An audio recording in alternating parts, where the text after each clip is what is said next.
템포 뭐 지난주까지만 해도 한 2만 원대 있었는데요. 현재 한 템포 올라온 상황에서 숨을 고른다라고 하게 되면 이런 저평가 메리트가 상당히 하방 경직을 만들 수 있는 안전판 역할을 해줄 가능성이 높다 이렇게 보고 있기 때문에 지금 이 종목은 단기 유망주로는 최적의 종목이 아닌가 저는 이렇게 설명드리도록 하겠습니다. 네, 자 현대에너지솔루션 뭐 지난해 순이익이 200억을 조금 넘겼던 걸로 지금 보이고요. 좀 추정치 기준 올해는 거의 한 400억 가까이 나오지 않겠느냐라고 뜨고 있는 것 같습니다. 우리가 태양광 관련 기업들은 조금 할인 거래를 시키기 때문에 보통 한 8배 정도 배수를 주는데 뭐 그래도 어쨌든 482 30이면 3천억대는 나오는 거니까 지금 시가총액이 2,400억대면 좀 조정 나온다면 찬스가 될 수 있겠다라는 의견을 주신 것 같습니다. 자, 인스코비. 네. 자, 어쨌든 뭐 실적을 들여다보면 이 회사는 못 사는 거고 네. 대신에 이제 맞습니다. 자회사, 네. 뭐 바이오 관련된 부분 요것 때문이기 때문에 네. 어쨌든 최근에 뭐 3천억대에서는 좀 3천억 깨지면 올라오고 깨지면 올라오고 맞습니다. 그 밑에서는 다 하방을 잡고 있는 것 같아요. 어떤 네. 부분을 주목할까요? 일단은 인스코비에서는 자회사, 그 아피메즈를 관심 있게 보셔야 되는데요. 올해 이제 아피메즈에 대한 기술 특례 상장을 계획 중에 있고요. 또 대규모 투자를 또 유치하려고 하고 있습니다. 왜 그러냐면은 미국 FDA의 임상 3상을 지금 아피메즈가 그 아피톡스라는 신약을 가지고 진행 중에 있습니다.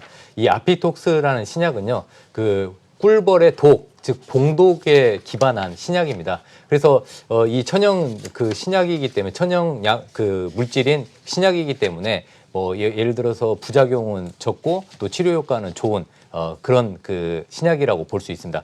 이 아피메즈의 그 아피톡스는 이번에 이제 미국의 FDA 임상 3상에 관련된 뭐 대규모 투자 유치가 잘 되고 그다음에 이로 인해서 또 미국의 법인을 설립하는 부분, 그 부분을 꼭 체크할 필요가 있습니다.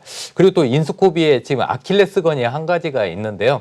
이 자회사 셀루메드가 지금 현재 그 경영 개선 계획서를 좀 제출하면서 지금 현재 거래 정지되어 있습니다. 그러니까 자회사 셀루메드가 거래 정지가 된 상태인데 만약에 거래 정지가 재개가 되면은 이 인스코비가 다시 튀어오를 수 있는 슈팅 나올 수 있는 그런 트리거 역할도 하고 있습니다. 반대로 만약에 이 그 셀루메드가 거래 정지가 계속 지속되거나 혹시 상장 폐지가 될 가능성이 약간은 있습니다. 만약에 자회사의 셀루메드 상장 폐지가 된다면은 이 또 리스크가 있기 때문에 저는 인스코비를 혹시 단기적으로 대응하신다면은 손절가를 한 2,800원 잡고 꼭 그 리스크도 같이 한번 대응을 하셨으면 좋겠습니다. 하지만 만약에 셀루메드가 이게 그 거래 재개가 다시 되고 정상화가 된다면은 인스코비 같은 종목은 또 위로 한번 강하게 튀어오를 가능성이 있다. 이런 말씀을 요약해서 말씀드리고 싶습니다. 네, 자, 이 자회사 아피메즈만 보면은 한번 해볼까라고 또 생각하시는 분도 계셨을 건데 네. 또 갑자기 셀루메드 얘기를 하시니까 셀루메드, 네. 또 불안불안해. 네. 자, 아무튼 최근에 주가는 보면 이 자회사 관련된 값어치 때문인가요? 여기 지금 발행 주식수가 한 1,000만 주 정도 되니까 사실 현재가 곱하기 1,000만 주 하면 이거 지금 시가총액이 되는데 지금 3,195원입니다. 지금 시가총액도 한 3,190억 정도 된다 보시면 되는데 최근에 주가를 한 6개월치를 보면 3,000원을 기준해서 맞습니다. 한 2,800원 가면 또 3,000원 위로 올라오고 맞습니다. 2,800원 가면 3,000원 위로 올라오고 그러니까 어찌 본다면 자회사 상장 기대감 때문에 아마 3,000원에서 밑으로 좀 빠지면 또 3,000원 위로 올려놓고 지금 이러는 것 같은데 이러면 사실은 3,000원 밑에 좀 샀다가 위로 올라오면 좀 팔고 이러면 좋은데 맞습니다. 이게 셀루메드 때문에 네, 셀루메드 때문에. 네. 참 좀 애매하긴 합니다만은 어쨌든 셀루메드를 좀 예의주시 관찰을 하면서 여러분들 좀 방향을 좀 잡아주시면 좋을 것 같습니다. 자, 인스코비 얘기를 좀 들어봤고요.